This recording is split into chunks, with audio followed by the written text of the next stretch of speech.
오늘은 출애굽기 31장 5절을 읽고 묵상해 보겠습니다. 보석을 깎아 물리며 나무를 새겨서 여러 가지 일을 하게 하고. 아멘. 그래서 출애굽기는 나오다 출 애굽, 지금 이집트 지역입니다. 모세가 종로를 타던 이스라엘 백성을 이끌고 애굽을 탈출해서 광야에 나왔습니다. 그래서 하나님께서 이제 출애굽기 31장에서는 성막 건축을 맡은 일꾼들이 나옵니다. 하나님께서 부살렐과 올리압을 택하시고 하나님께서 하나님의 신을 부어주시고 지혜와 총명과 지식을 부어주십니다. 그래서 이제 부살렐은 뭘 하게 하시냐? 이제 4절에서는 공교한 일을 연구하여 금과 은과 노수로 만들게 하며, 오늘 나오는 말씀입니다. 이제 금과 은과 노수로 만들고 또 뭘 하느냐? 5절 to cut and set stones, 보석을 잘라서 깎아 물리며, 보석을 깎아 물리며, 보석 있지 않습니까? 다이아몬드도 있고 여러 가지 루비도 있고 여러 가지 보석이 있을 수 있습니다. 그 보석을 깎아서 물린다, 이 일을 합니다. To work in wood, 그리고 나무를 가지고 일한다, 나무를 새긴다.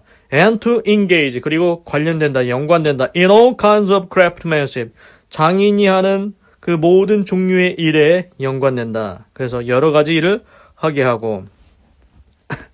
그래서 오늘 보니까 부살렐이 하나님께로부터 하나님의 신을 충만하게 받고 지혜와 총명과 지식이 많아져서 무엇을 하느냐? 오늘 말씀을 보니까 보석을 깎아 물립니다. 그리고 나무를 새겨서 여러 가지 일을 합니다.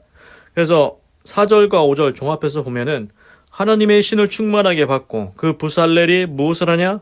금, 은, 놋, 그리고 보석, 나무, 이런 것들을 가지고 이제 성막에 쓰이는 기구들, 이런 것들을 제작하는 일들을 부살렐이 하게 된다는 것입니다.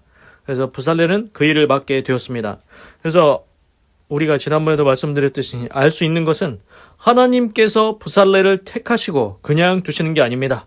네가 알아서 이제 성막의 기구 만들어라 하시는 게 아니고 하나님의 신을 부어주십니다. 그리고 지혜와 총명과 지식도 부어주셔서 능히 그 일을 감당할 수 있게 해주신다는 것입니다. 그러면은 하나님께는 영광이요, 부살렐도 얼마나 감동이겠습니까? 하나님의 일을 자신이 해낼 수 있게 되었으니 얼마나 감동이겠습니까? 그렇습니다. 하나님께서 내버려 두지 아니하시고 부살렐에게 할 수 있는 능력을 충분히 부어주십니다. 기도하겠습니다. 하나님, 오늘은 출애굽기 31장 5절을 읽고 묵상해 보았습니다. 보석을 깎아 물리며 나무를 새겨서 여러 가지 일을 하게 하고, 하나님께서 부살렐에게 하나님의 신을 부어주시고 지혜와 총명과 지식을 부어주셔서 금과 은과 놋과 보석을 깎아 물리고 나무를 새기고 여러 가지 일들을 하게 하십니다. 성막의 기구들 만들게 하십니다. 하나님은 그냥 두지 아니하시고 그것을 해낼 수 있는 능력과 지혜도 부어주시는 줄 알았습니다.